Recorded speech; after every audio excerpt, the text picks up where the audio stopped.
This is a story called The Little Monsters, Chapter 24, The Kids Go Bowling. It's a Saturday morning and the kids have decided to play at the skate park and the swing until it's time to go bowling in the afternoon. They stay at the skate park and the swing for a couple of hours and then they go home. They all have some dinner at Stumpy's house and then they go bowling. On their way to the bowling alley they called at the joke shop and bought some joke stuff. When they got to the bowling alley they paid to go in and then they played bowling for a bit. However, someone kept turning all the scoreboards off, meaning that no one knew what their scores were. At first the staff thought it was the Little Monsters, but they'd only been there about 20 minutes and they were busy bowling. After the kids had been bowling for about 30 minutes, all the lights went out and the fire alarm went off. Everyone was made to leave the building. However, whilst they was outside, someone was inside stealing stuff, not just from the bowling alley, but from the customers. The staff knew it wasn't the Little Monsters gang because they were mischievous little pranksters. They knew that they'd never do anything really bad like stealing or hurting others. Everyone was completely baffled, even the Little Monsters gang. They were talking to a couple of members of staff and they even said that people shouldn't steal or hurt other people. When everyone went back inside, they were given a free game of bowling and refreshments. However, as soon as everyone went back inside, some of them noticed that their belongings had been taken. As you can imagine, everyone was upset. Then Kicker spotted the little bully and his friend and she told the others. However, the little bully and his friend disappeared as soon as they saw the Little Monsters gang. The gang knew it was them, but they couldn't prove it. On their way home, the kids were determined that they were going to catch the little bully and his friends in action. They just couldn't think of a way to do it. The following day was Sunday and the kids went bowling again. They kept a lookout for the little bully and his friends, but there was no sign of them. Then a girl noticed that her purse was gone out of her bag and she got really upset because it was her 18th birthday and all her birthday money was in her purse. That night she was supposed to be going clubbing with her friends to celebrate her birthday, but now she couldn't go. The gang knew straight away that it was the little bully and his friends who were doing all the stealing, but they couldn't prove it and they couldn't find them either. Then Stumpy had an idea and he said to the others, "I know, we could have a collection for the girl, that way she can buy the outfit she wants and she'll be able to go on a night out with her friends." All the gang thought this was a brilliant idea, and when they told the staff, they too thought it was a brilliant idea. They gave the kids a tin to put the money in and the manager started the collection with £30. The rest of the staff put a £5 each in.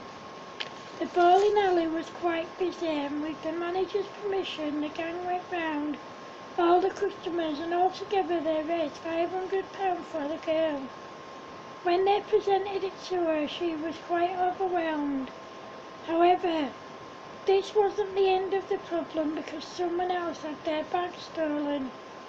Then a bloke had his wallet stolen and his little girl's doll was stolen, leaving her in tears as she was only 5 years old. The gang knew that it was the little bully and his friends, but they didn't know where they were. Then about 10 minutes after the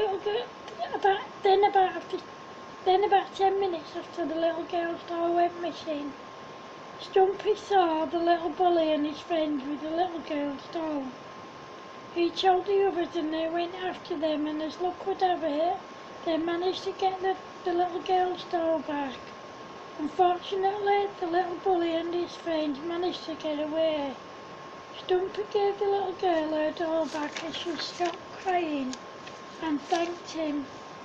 The kids stayed at the bowling alley for the rest of the day, and then they went back to Stumpy's for a sleepover. The following day was Monday, and the kids were off school, and as it was the teacher training day.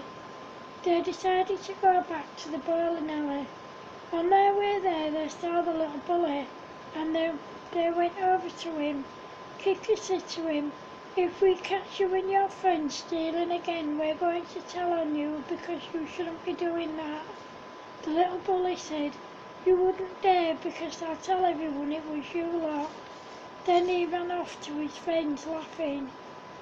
"He'll be laughing on the other side of his face by the time we've finished with him," said Kika.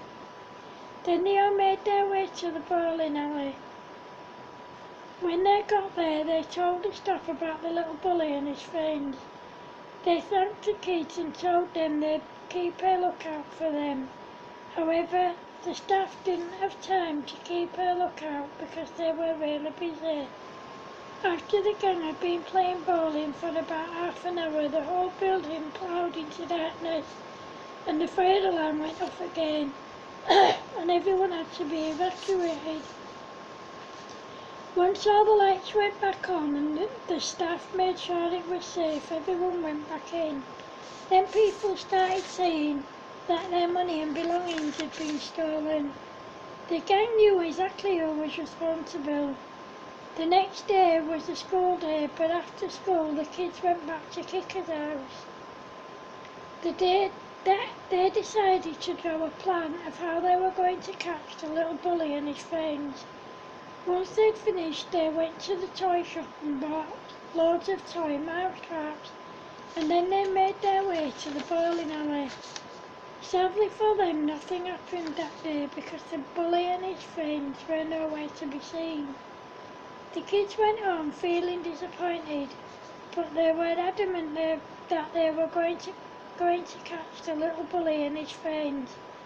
The next day after school, the kids went back to the bowling alley, but again there was no sign of the little bully and his friends. The kids stayed there until about 7 p.m, but they didn't show up. When the kids went back to the bowling alley again the next day, and after they'd been there for a while, they saw the little bully and his friends outside, but they'd all left their toy mousetraps at Kika's house. Again all the lights went out and the fire alarm went off. The kids were gutted that they'd left their mousetraps at Kika's house. However, the next day they took their mousetraps to the bowling alley, and on their way there they saw the little bully and his friends making their way there too. They were going the long way round, so the gang took a shortcut and got there before they did.